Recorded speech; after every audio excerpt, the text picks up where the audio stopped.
لا الہ الا اللہ لا الہ الا اللہ توحید-sunnat.com الا اللہ لا الہ الا اس ویب سائٹ پر ملاحظہ فرمائیے ممتاز علماء کرام کی تقاریر، درس قرآن و حدیث، اسلامی کتب کا وسیع ذخیرہ، فرقہ باطلہ سے مناظرے اور بہت کچھ۔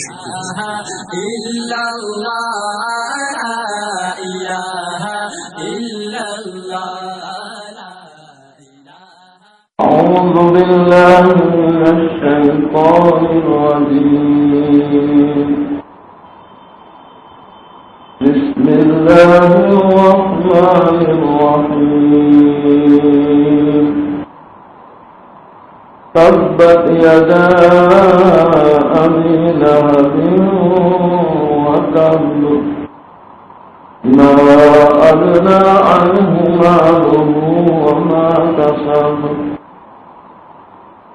سيصلى نارا ذات لهب وامرأته حمالة الحطب في جيدها حبل من مسد۔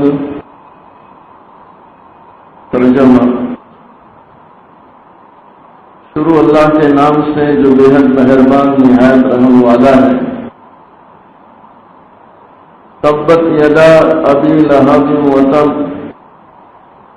ٹوٹ گئے ہاتھ ابو لہب کے اور ٹوٹ گیا وہ آپ۔ تبت کے معنی ٹوٹ جانا، اور یدا یدن کے معنی ہاتھ۔ یدا ابی لہب یعنی ابو لہب کے ہاتھ ٹوٹ گئے، ابو لہب کے ہاتھ، وہ تب اور ٹوٹ گیا وہ آپ، یعنی وہ خود بھی ہلاک ہو گیا۔ ما اغنی عنہ مالہ وما کسب، کام نہ آیا اس کو مال اس کا، مالہ مال اس کا، کام نہ آیا اس کو مال اس کا، وما کسب اور نہ جو اس نے کمایا۔ علماء لکھتے ہیں کہ مال سے مراد تو اس کی اصل پونجی، اصل سرمایہ، اور کسب سے مراد جو اس نے نفع کمایا۔ تو کہتے ہیں اصل مال بھی کام نہیں آیا، اور اس سے جو کمایا نفع وہ بھی اس کے کام نہیں آیا۔ سیصلی نارا ذات لہب، اب پڑے گا دیگ مارتی آگ میں۔ اب پڑے گا، نارن کے معنی آگ، اور ذات لہب کے معنی دیگ مارتی، یعنی ابلتی ہوئی، جوش مارتی۔ اب پڑے گا دیگ مارتی آگ میں۔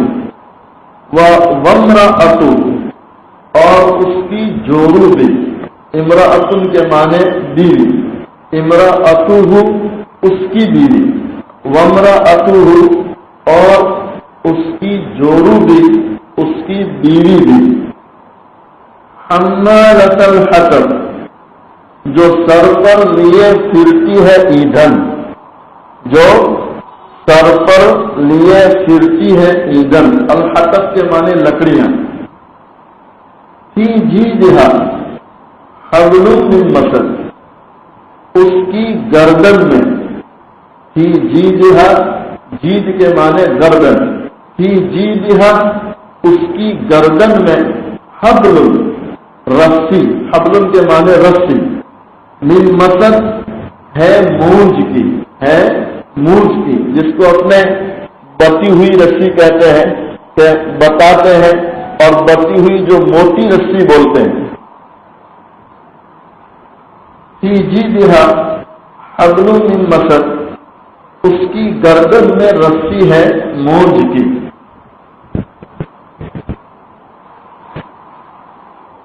اس سورہ شریفہ کی تفسیر میں علماء لکھتے ہیں اللہ تعالیٰ نے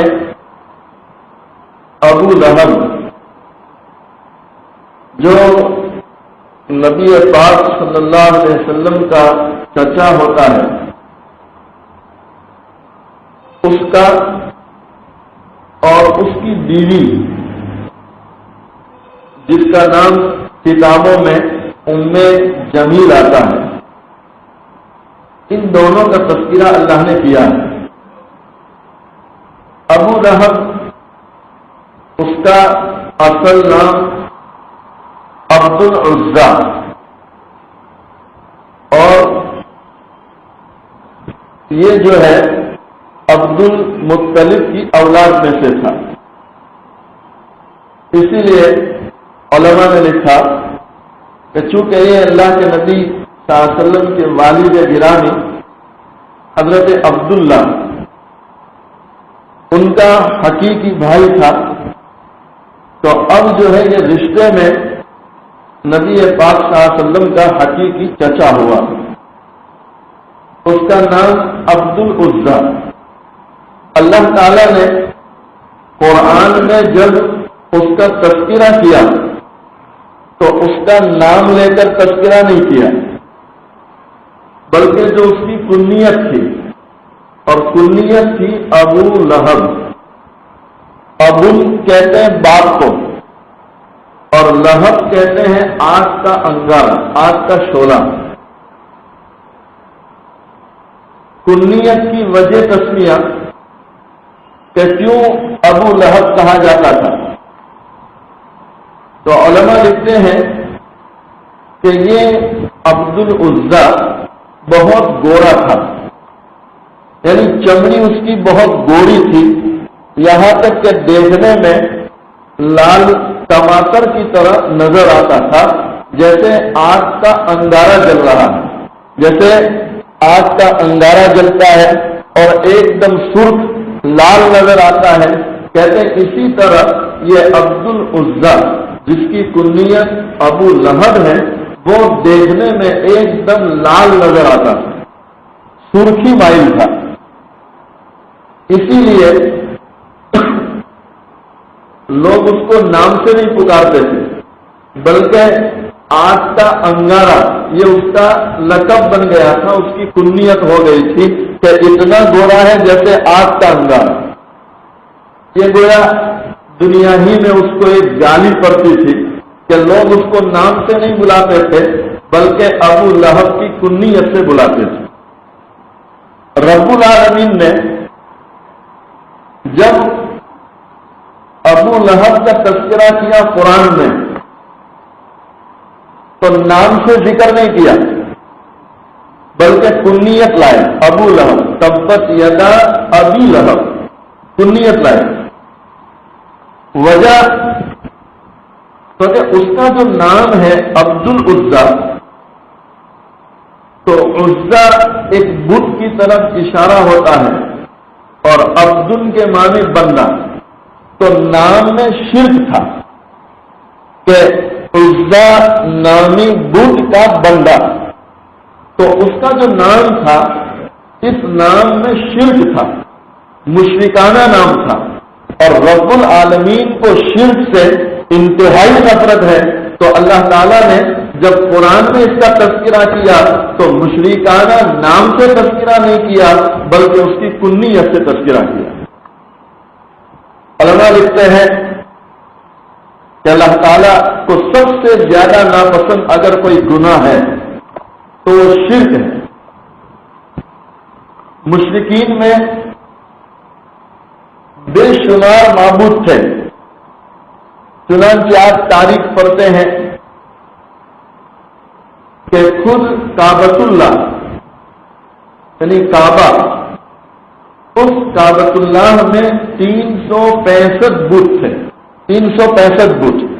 یوں سمجھو کہ ہر دن کا ایک نیا بت تھا، کہ بھئی آج جمعہ ہے تو آج جمعہ والے بت کے سامنے اگربتی جلاتے، لوبل رکھتے، ناریل چڑھاتے، ملیدہ چڑھاتے، جو ان کی رسم تھی وہ جمعہ والے بت کے سامنے۔ جمعہ ختم تو اب سنیچر والے بت کے سامنے سنیچر کی ودھی، سنیچر ختم ہوا تو اس بت پر پردہ ڈال دیا، اب اتوار ہے تو اتوار کا بت. علماء کتابوں میں لکھتے ہیں کہ 365 بت تو تنہا کعبۃ اللہ میں سے. اس کے علاوہ برسات نہیں آتی تو برسات کا بت الگ. جب برسات کی ضرورت ہوتی تو برسات والے بت کے سامنے بیٹھتے ملیدہ سے آتے ہیں اور اس سے جو ہے اس کی بستی کر کے برسات کو طلب کرتے. کسی کو اولاد نہیں ہوتی تو اولاد کا معبود الگ، روزی کا معبود الگ. مختلف قسم کے الگ الگ بت یہ مشرکین رکھتے تھے. اللہ تعالیٰ کو سب سے زیادہ ناپسند اگر انسان کا کوئی فعل ہے، کوئی عمل ہے تو وہ شرک ہے. اللہ انسان کے ہر گناہ کو معاف کر دے گا، لیکن شرک لے کر اگر کوئی گیا اللہ اس کو کبھی معاف نہیں کرے گا. ان اللہ لا یغفر ان یشرک به ویغفر ما دون ذلک لمن یشاء. اللہ قرآن میں فرماتے ہیں کہ جو شرک لے کر میرے دربار میں آیا، چاہے کتنا بڑا عابد ہو، کتنا بڑا نمازی ہو، ہر سال حج کرتا ہو، لیکن اس کے عقیدے میں گڑبڑ ہے کہ اللہ کے ساتھ اللہ کے نبیوں کو یا اللہ کے ولیوں کو یا اللہ کے خاص بندوں کو اولاد دینے میں شریک مانتا ہے، یا برسات کے معاملے میں شریک مانتا ہے، یا روزی کے معاملے میں شریک مانتا ہے. علماء کتابوں میں لکھتے ہیں اس آیت کریمہ کے ماتحت کہ ہر سال حج کرتا ہو، ہر رمضان میں عمرہ کرتا ہو، لیکن اس کے عقیدے میں گڑبڑ ہے، یعنی شرک میں مبتلا ہے، اللہ اس کو ہرگز معاف نہیں کرے گا.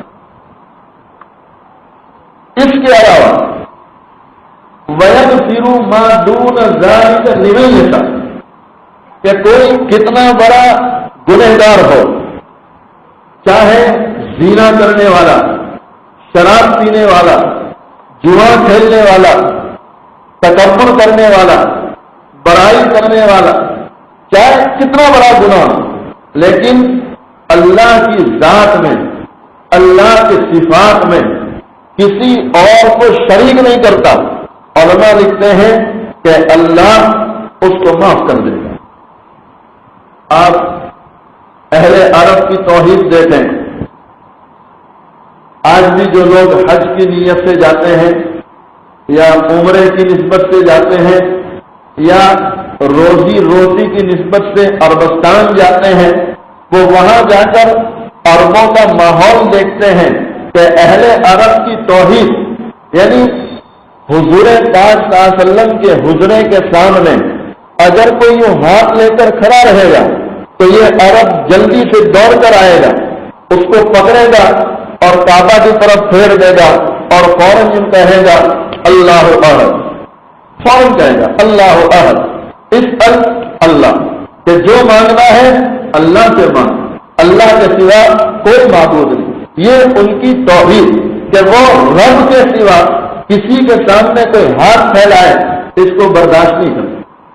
آپ گلے میں داغا ڈال کر جائیں، کوئی کالا یا لال، اگر عربی نے آپ کو دیکھ لیا کوئی پرواہ نہیں کرتا کہ آپ کتنے بڑے آدمی ہیں. قریب آئے گا، داغا پکڑے گا، کھینچ کے توڑ دے گا اور فوراً یوں کہے گا کہ لا شے، اس میں کچھ نہیں ہے، جو کچھ ہے اللہ. یعنی نفع دینے والی ذات یہ بھی اللہ کی اور نقصان دینے والی ذات یہ بھی اللہ کی. داغوں میں کوئی نفع نقصان نہیں. یہ ان کی توحید کا عالم. اسی لیے ہمارے علماء لکھتے ہیں کہ عربستان پورا آپ دیکھیں، پورے عربستان میں ریت ہے، ریگستان، اور بڑے بڑے پہاڑ ہیں، پتھر کے پہاڑ. لیکن اہل عرب کی توحید کی برکت سے اس سے پہلے سائنس کی جو تحقیق، اس کی ریسرچ، اس میں یہ آتا تھا کہ پورے عربستان میں کچھ نہیں ہے سوائے ریت کے. اس لیے پہلے زمانے کے لوگ جو غریب ہوتے تھے، یعنی جن کے پاس کچھ نہیں ہوتا، تو کبھی اپنے مکان کی کھڑکی میں کھڑے ہو جاتے اور باہر دیکھتے، گھر میں سے کوئی یوں کہے کیا دیکھتے ہو، کب سے کھڑے ہو، مسلسل دیکھ رہے ہو، تو وہ بیچارہ اس عربستان کے جملے کو اپنی زبان پر لاتا کہ کیا کروں، جب سے آنکھ کھولی ہے سامنے ریگستان ہی ریگستان ہے، کہیں درخت کا نام و نشان نہیں ہے۔ کیا مطلب؟ تو کہ غربت ہی غربت ہے، جب سے آنکھ کھولی غربت ہے، آج تک کوئی نعمت نہیں دیکھی۔ تو علماء لکھتے ہیں کہ پہلے کی عربستان کی غربت کہ ہر جگہ ریت ہی ریت، کہیں درخت نظر نہیں آتا۔ اس وقت ہم مینا عرفات کے میدان میں نیم کے جو درخت دیکھتے ہیں، لمرا جس کو کہتے ہیں، یہ ہندوستان سے لے گئے، مٹی بھی ہندوستان سے لے گئے اور وہاں وہ نیم کے درخت رکھے گئے۔ الحمدللہ ابھی تو اللہ کا احسان ہے اور ابراہیم علیہ السلام کی دعاؤں کی برکت ہے کہ آپ ہندوستان میں پیدا ہونے والا پھل جو اعلیٰ قسم کا کتنے پیسے دے کر نہیں ملتا، وہ پھل اہل عرب وہاں امن کے ساتھ کھا رہے ہیں۔ حج میں جانے والا حاجی حج کی برکت سے کھا رہا۔ آپ وہاں کے کیلے دیکھیں تو ایسا لگتا ہے کہ موبائل میں اس کی تصویر لے آئے اور انڈیا میں آ کر جو کیلا بیچتا ہے اس کو بتلائی جائے کہ تیرا کیلا اور یہ کیلا دے، ایسا لگتا ہے ان کیلوں کے مقابلے میں کہ تو ردی کا مال لے کر کھڑا ہے۔ ایسے بہترین پھل فروٹ وہاں، ذائقہ آپ دیکھیں کتنا بہترین ذائقہ، ایک موسم بھی اگر آپ اس کا چھلکا اتاریں، اس کا رس نکالیں، پورا گلاس بھر جائے اور اتنا میٹھا جیسے کسی نے شکر ڈال دی۔ ہمارے یہاں تو جوس والے کو کہنا پڑتا ہے کہ شکر ڈال دو تاکہ تھوڑی میٹھاس آ۔ تو عرض یہ کر رہا تھا کہ نبی پاک صلی اللہ علیہ وسلم کی بعثت سے پہلے عربستان کے پہاڑ، سوکھے پہاڑ، کچھ نہیں تھا، لیکن اہل عرب کی توحید کی برکت آج بھی جو لوگ جاتے ہیں اپنی آنکھوں سے دیکھتے ہیں کہ جہاں اذان ہوئی پھر کوئی اپنے نفس سے صلح کی بات نہیں، جیسے ہم لوگ اپنے دل سے صلح کرتے سمادھان کر لیتے ہیں، بھائی ابھی بہت گراہکی ہے، چلو گراہکی پہلے نپٹا لو، بعد میں گھر جا کے نماز پڑھ لیں گے۔ تو کئی لوگوں کو دیکھا کہ مغرب عشاء دونوں گھر جا کے کھانے کے بعد ساتھ میں ہوتی ہے۔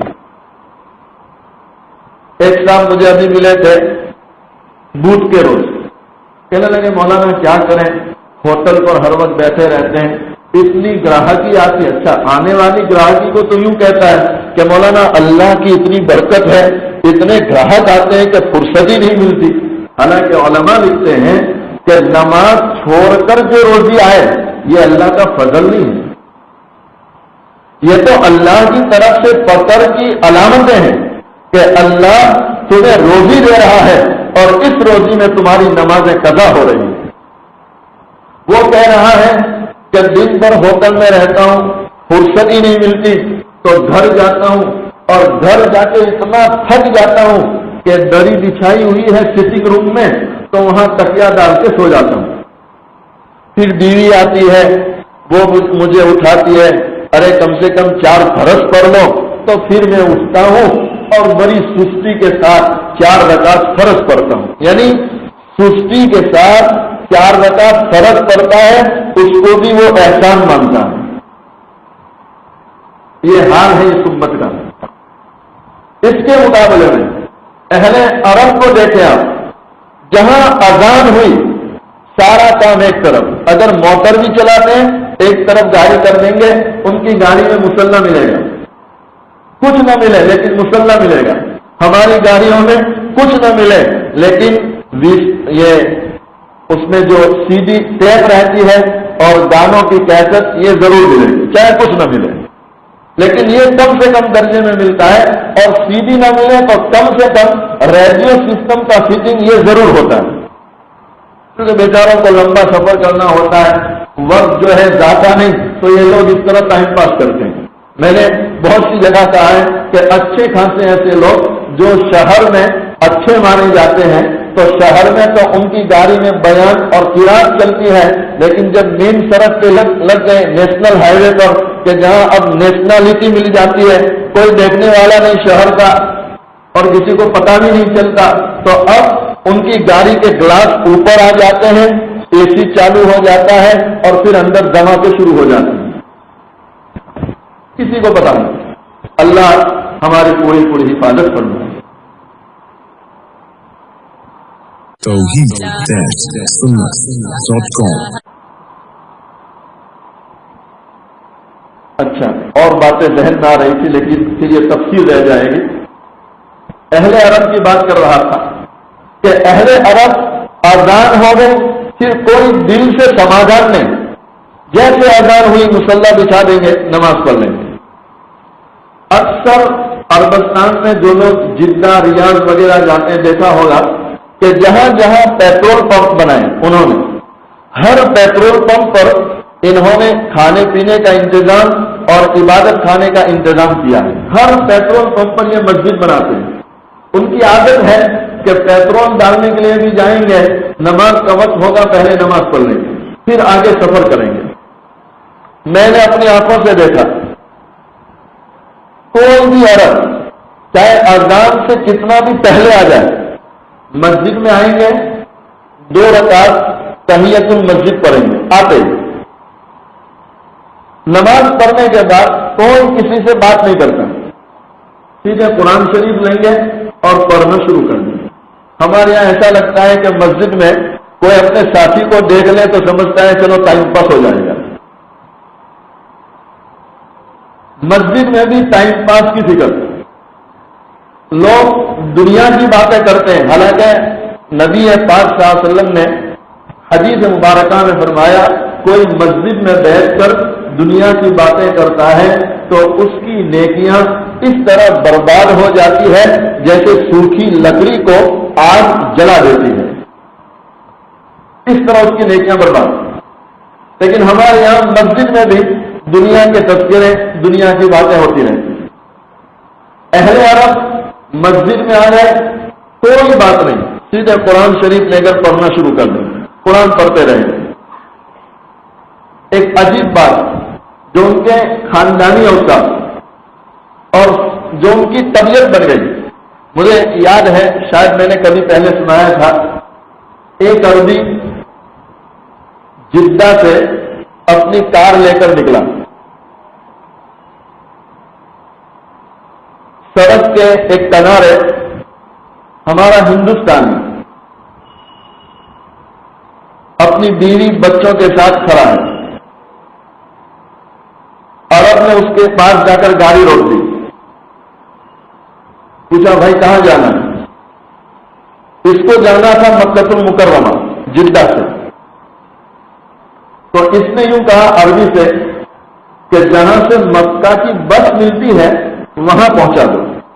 اس نے کہا بیٹھ جائے، یہ اپنی بیوی بچوں کو لے کر بیٹھ گیا، جہاں سے مکہ جانے کی بس ملتی ہے وہاں گاڑی لے جائے، پھر وہاں جا کر پوچھتا ہے ہندوستانی کو کہاں جانا ہے، تو اس نے کہا مجھے تو مکہ جانا ہے، تو کہ چلو مجھے مکے میں کام ہے، مکہ چھوڑ دیتا ہوں۔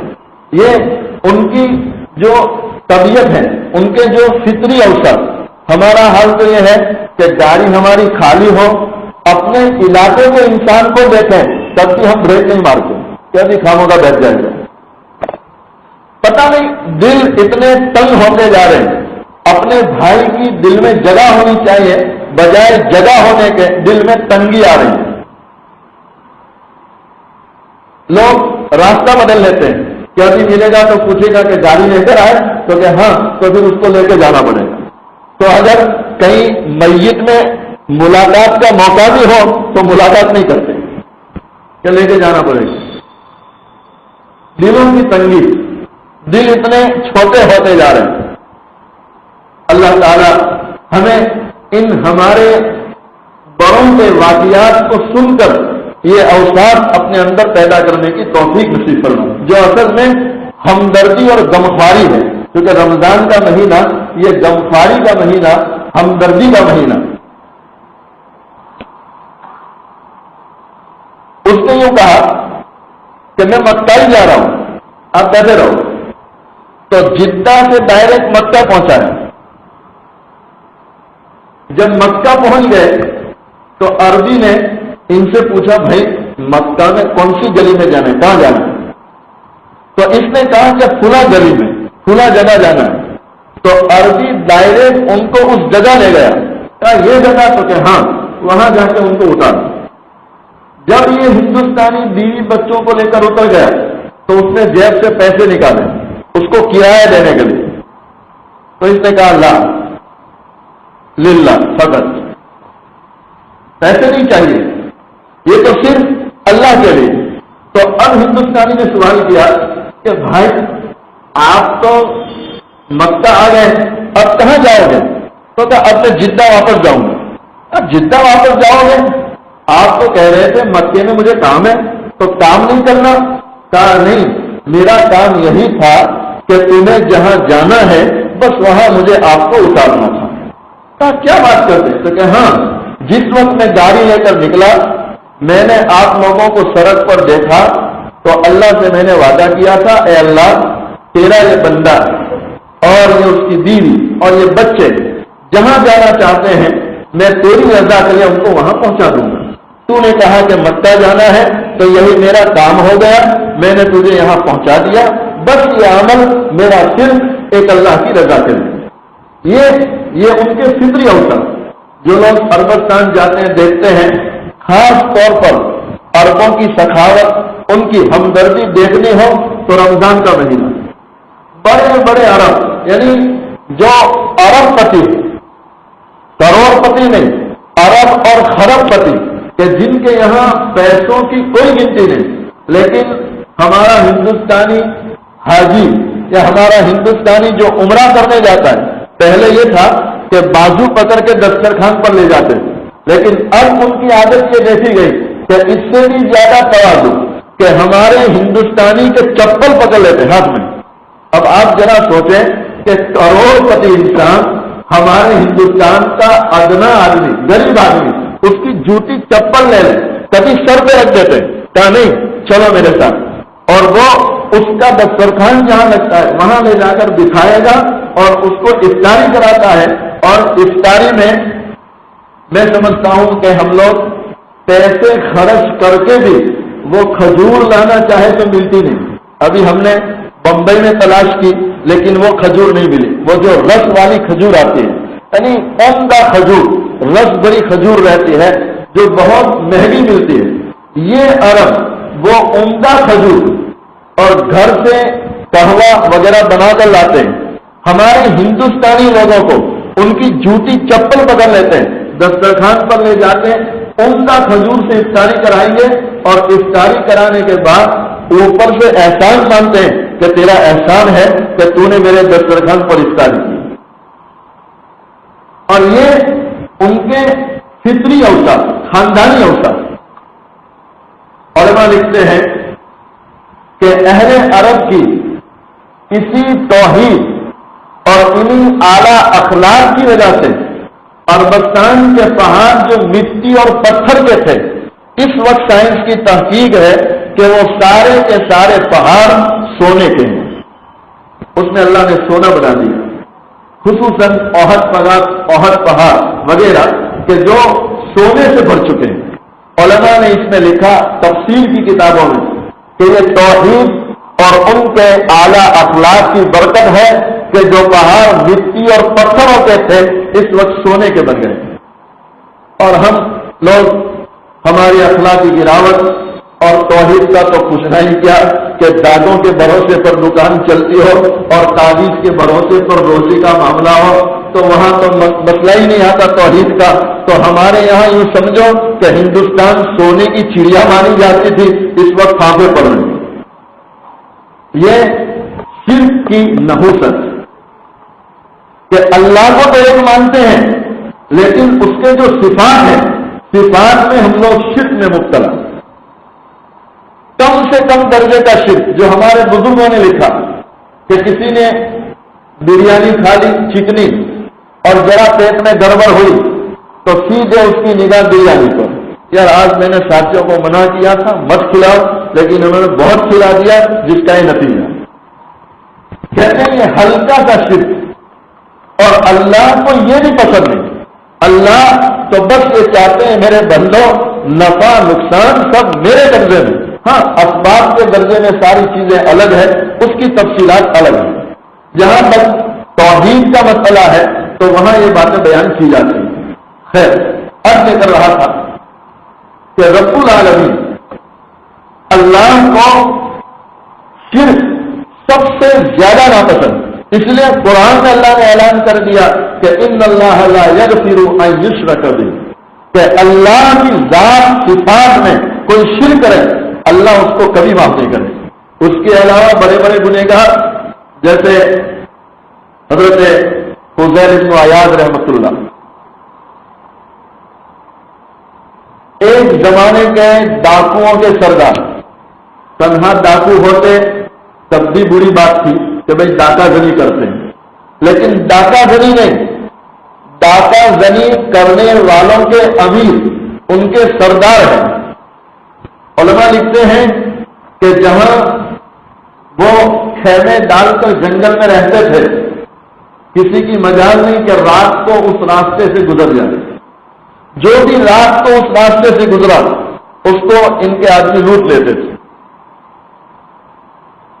لیکن فضیل بن عیاض رحمۃ اللہ کا ایک عمل بھی تھا، جیسے ہم لوگ کبھی بولتے ہیں کہ اللہ بڑا نکتے نواز ہے، بولتے نا بھائی اللہ بڑا نکتے نواز ہے، تو ہم لوگ اکثر کہا کرتے ہیں کہ کم سے کم نکتہ بھی تو کرو تاکہ اللہ کو نظر آئے۔ نکتہ بھی نہ کرے اور پھر نوازش کی امید رکھے تو کہاں سے ہوگا۔ فضیل بن عیاض رحمۃ اللہ، اس لیے میں ایک بات اکثر یہ بھی کہا کرتا ہوں کہ انسان کو اپنی پوری زندگی میں کوشش کرنی چاہیے، زیادہ نہیں، کم سے کم ایک عمل، زیادہ بھی نہیں کہتا، کم سے کم ایک عمل پوری زندگی میں کوشش کریں، ایک عمل ایسا کرنے کی کہ وہ عمل سوائے آپ کے اور اللہ کے کوئی نہ جانے، للہ، ایک عمل اس بھروسے پر کہ شاید میری ساری زندگی کی نیکیاں ضائع ہو جائے، لیکن یہ میرا ایک عمل جو صرف اللہ کے لیے کرتا ہوں اور جس کو صرف اللہ ہی جانتا ہے، شاید یہ ایک عمل میری مغفرت کا ذریعہ بن جائے۔ فضیل بن عیاض رحمۃ اللہ رات بھر ڈاکہ ڈالتے ہیں، لیکن علماء نے لکھا کہ دن بھر روزے سے رہتے تھے، دن بھر روزہ رکھتے ہیں۔ عجیب طرح کے صوفی تھے، دن بھر روزہ رکھتے تھے اور رات کو ڈاکہ زنی۔ اچھا، بعض علماء نے لکھا کہ دریائے فرات کے کنارے رات کو اگر کوئی فضیل بن عیاض کو تلاش کرنے جاتا تو ان کو نماز میں پاتا، رات کو مصلی بچھا کر نماز پڑھتے، دن بھر روزے رکھتے، اور اگر کوئی پوچھے فضیل کون تو کہ بہت بڑا ڈاکو، بلکہ ڈاکوؤں کا سردار، کہ اس کے ہاتھ سے کوئی بچ نہیں سکتا۔ اسی لیے ایک آدمی بیچارہ پھنس گیا،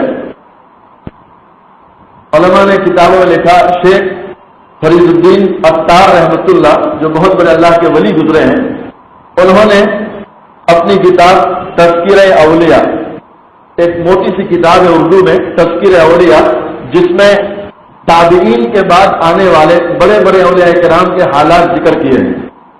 تذکرہ اولیاء میں شیخ فرید الدین عطار رحمۃ اللہ لکھتے ہیں کہ ایک شخص نے دیکھا کہ فضیل کے آدمیوں نے قافلے پر حملہ کر دیا، یہ ابھی دور تھا، اس نے اس کے پاس جتنا سامان تھا گٹھری میں باندھ لیا، اور گٹھری باندھ کر دیکھا کہ کوئی اللہ والا دریائے فرات کے کنارے نماز میں مشغول ہے، تو یہ بیچارہ سمجھا کہ یہ کوئی اللہ والا ہے، لاؤ ابھی ان کو گٹھری دے دوں، سفر سے واپسی میں ان سے لے لوں گا۔ یہ گیا ان کے پاس، جب فضیل بن عیاض رحمۃ اللہ نماز سے فارغ ہوئے، اس بیچارے کو کہاں پتا تھا کہ جن سے بچنے کے لیے آیا ہوں، یوں سمجھو کہ دھوئیں سے بچ کر آگ کی بچی میں آیا ہوں۔ یہ تو سردار تھے، آیا یہاں، کہا بھائی کیوں آئے؟ تو کہا حضرت راستے میں ڈاکو ہے، میرے ساتھیوں پر حملہ کر دیا ہے، میں بھی اگر گیا تو سارا سامان لٹ جائے گا، آپ کو اللہ والا دیکھ کر آیا ہوں، یہ میری گتری حفاظت سے رکھ لو، جب واپس آؤں گا تو لے جاؤں گا۔ کہا بہت اچھی بات ہے، مصلے کے نیچے رکھ دو۔ تو مصلے کے قریب گتری رکھ دی، یہ بیچارہ چلا گیا امن کے ساتھ۔ کہا کب آؤ گے؟ تو کہا اتنے دنوں کے بعد۔ جس وقت وہ واپس آ رہا تھا، اس نے دور سے دیکھا کہ جن ڈاکوؤں نے میرے ساتھیوں کو لوٹ لیا وہ سارے حلقہ بنا کر بیٹھے، اور ان کے بیچ میں جن کو میں اللہ کا ولی سمجھتا تھا وہ سردار بن کے بیٹھا ہے۔ یہ دور سے دیکھا تو بہت حیران ہوا، افسوس کرنے لگا کہ یا اللہ میں نے کیا کیا، خود اپنے ہاتھوں اپنے پیروں پر کلہاڑی مار دی کہ میں تو سارا سامان تیار کر کے ان کے ہاتھوں میں ہی دے کر آیا۔ بہت حیران، بیچارہ چھوٹا منہ لے کر قریب آیا، حضرت کے پاس آ کر بیٹھ گیا۔ حضرت نے کہا بھائی کیوں آئے، کیا پریشانی ہے؟ چہرہ ادھرا ہوا ہے تو کہنے لگا حضرت معاف کرنا، میں تو آپ کو ولی سمجھ کے آیا تھا، لیکن یہاں آ کر دیکھتا ہوں پورا معاملہ ہی ہوتا ہے، آپ تو ڈاکوؤں کے سردار بن کے بیٹھے ہیں۔ کہا یہ ساری باتیں چھوڑ دے، تیرا مقصد کیا ہے؟ کہا حضرت کیا مقصد رہے گا، مسافر آدمی، سامان کی فکر میں ہوں کہ پوری گٹھڑی میں تیار کر کے لے کر گیا تھا۔ کہاں رکھی تھی؟ تو کہا حضرت جہاں آپ نماز پڑھتے تھے۔ کہا جاؤ وہیں ہوگی لے لو۔ یہ گیا وہاں، دیکھا مصلے کے پاس تو گٹھڑی ویسی پڑی تھی، گٹھڑی اٹھا لی، بغل میں دبا لی، بڑا خوش ہوا اور مارے خوشی کے جلدی سے نکل گیا کہ کہیں ایسا نہ ہو کہ ان کی نیت بگڑ جائے اور 2 مرتبہ گٹھڑی ہاتھ سے جائے۔ جلدی سے بھاگ گیا۔ یہاں جو ڈاکو تھے انہوں نے فضیل بن عیاض سے اعتراض کیا کہ حضرت ایک بات سمجھ میں نہیں آئی۔ کہا کیا؟ آپ ہم کو تو جو ہے جان خطرے میں ڈال کر لوٹنے کے لیے بھیجتے ہیں، ہم اپنی جانیں خطروں میں ڈالتے ہیں، مال لوٹ کر آتے ہیں اور پھر اس کو تقسیم کرتے ہیں، اور یہ بیچارہ مفت میں بغیر محنت کے پوری گٹھڑی دے کر گیا تھا تو اس کو تو ہمارے بیچ میں تقسیم ہونا چاہیے، آپ نے تقسیم نہیں کیا، مال واپس کر دیا، وجہ کیا ہے؟ اللہ اکبر۔ فضیل بن عیاض رحمت اللہ جو فرماتے ہیں اللہ ہمیں بھی کم سے کم اس جملے کو سامنے رکھنے کی توفیق نصیب فرما دے۔ آپ فرماتے ہیں اے میرے ساتھیوں، اے میرے بھائیوں، جس وقت اس نے مجھے گٹھڑی دی اس وقت میں اللہ والے کے لباس میں تھا۔ کس میں تھا بھائی؟ اللہ والے کے لباس میں تھا، میرے جسم پر اللہ والوں کا لباس تھا اور میں نماز پڑھ رہا تھا، اور لوگوں کا یہ گمان ہے کہ نماز پڑھنے والا کبھی دھوکہ نہیں دیتا، اللہ کے لباس میں پھرنے والا کبھی کسی کا مال نہیں لوٹتا۔ اگر میں اس کی گٹھڑی تقسیم کر دیتا تو اس کا جو یقین تھا ایمان والوں کے متعلق، نمازیوں کے متعلق، اس کا وہ ایمان برباد ہو جاتا اور دنیا میں نماز پڑھنے والا بدنام ہو جاتا۔ میں نے نہیں چاہا کہ کوئی نماز پڑھنے والا دنیا میں بدنام ہو جائے۔ میرے بھائیوں، یہ جملہ اگر ہمارے دلوں کی گہرائی میں بیٹھ جائے تو انشاءاللہ ہم ہی وہ لوگ بن جائے کہ ہمارے ذریعے اسلام کی عزت بڑھ جائے، ایمان والے کی عزت بڑھ جائے۔ ساتھ خاموش ہو گئے کہ چلو ہمارے سردار ہیں، جو ان کی مرضی۔ یہ سلسلہ جاری رہا، قافلے کو لوٹنا، ان کے ساتھ ڈکیتی کا معاملہ کرنا۔ اس کے بعد آگے کا ایک طویل واقعہ ہے جو ان کی توبہ اور مغفرت کا ہے، انشاءاللہ اس کو آئندہ کل بیان کریں گے، اور تبت یدا ابی لہب کی جو تفسیر بھی ہے اس کو آئندہ انشاءاللہ مکمل کر لیں گے۔ اللہ تعالیٰ کہنے سننے سے زیادہ عمل کی توفیق نصیب فرمائے، شرک سے اللہ ہماری پوری حفاظت فرمائے۔ درود شریف پڑھیں۔ بسم اللہ الرحمن الرحیم، سبحان اللہ وبحمدہ، سبحان اللہ العظیم۔ اللهم صل على سيدنا محمد وعلى آل سيدنا محمد وبارك وسلم۔ یا ارحم الراحمین، یا ارحم الراحمین، یا ارحم الراحمین۔ اے اللہ، ہم نماز بھی پڑھتے ہیں، قرآن کی تلاوت بھی کرتے ہیں، روزے بھی رکھتے ہیں، اے اللہ حج بھی ہو جاتا ہے، عمرہ بھی ہو جاتا ہے، لیکن اے اللہ ہماری کچھ ایسی عادتیں جو ہماری طبیعت بن گئی ہے اللہ، جس کی وجہ سے اللہ ہم سے گناہوں سے بچا نہیں جا رہا، گناہ ہو جاتے ہیں، دل نہیں چاہتا، نفس نہیں چاہتا، پھر بھی گناہ ہو جاتا ہے، طبیعت نہیں چاہتی لیکن گناہ ہو جاتا ہے اے اللہ، اور اسی کی وجہ سے اللہ دنیا کے مسلمان ہماری وجہ سے بدنام ہو رہے ہیں، دنیا کے نماز پڑھنے والے ہماری وجہ سے بدنام ہو رہے ہیں، ایمان والے اے اللہ ہماری وجہ سے بدنام ہو رہے ہیں، اے اللہ آج تیری چوکٹ پکڑ کر بیٹھے ہیں، اے اللہ تو ہمیں سچا نمازی بنا دے، سچا ایمان والا بنا دے، سچا مسلمان بنا دے، اے اللہ ایک نمازی نماز کی برکت سے جس سچائی اور وفاداری کے ساتھ دنیا میں رہتا ہے، اے اللہ اس سچائی، وفاداری اور زبان کی امانت کے ساتھ ہمیں رہنے کی توفیق نصیب فرما دے، اے اللہ دھوکے سے حفاظت فرما، فریب سے حفاظت فرما، جھوٹ بولنے سے حفاظت فرما لے، اے اللہ وقت پر تکبیر اولیٰ کے ساتھ نمازوں کا اہتمام کرنے کی توفیق نصیب فرما، زیادہ سے زیادہ قرآن پڑھنے کی توفیق نصیب فرما، اپنے مسلمان بھائیوں کے ساتھ ہمدردی کا غم خواری کا معاملہ کرنے کی توفیق نصیب فرما، اے اللہ شرک سے، نفاق سے، کفر سے ہم سب کی پوری پوری حفاظت فرما، اے اللہ جو مانگا وہ بھی عطا فرما، جو مانگنا تھا نہیں مانگ سکے اے اللہ تو اپنی شان عطا فرما، صلی اللہ علی خیر خلقہ محمد وعلی آلہ واصحابہ اجمعین، الحمد للہ رب العالمین۔